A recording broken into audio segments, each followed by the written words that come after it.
يا سلام على كوباية الشاي المظبوطة ساعة العصاري مع حتة الكيك الهشة اللي بتدوب في البق.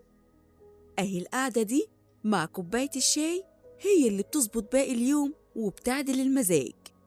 الشاي حبيب الملايين، ومفيش قعدة أو سهرة بتحلى إلا بكوباية الشاي المظبوطة عشان الكلام يحلو. ولا بقى بعد الأكلة المتينة كده لازم وراها على طول كوباية الشاي في ال50.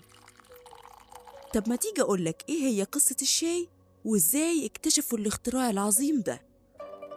القصة يا سيدي بدأت من أكتر من 5000 سنة في الصين.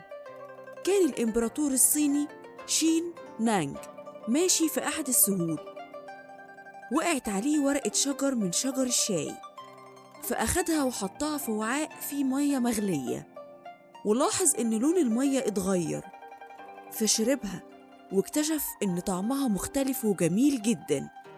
ومن هنا بدأت قصة الإنسان والشاي.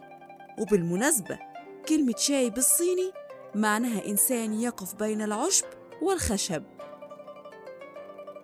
ودي كانت حكايتنا النهاردة، استنونا في حكاية جديدة. كان معاكم أسماء شرابي.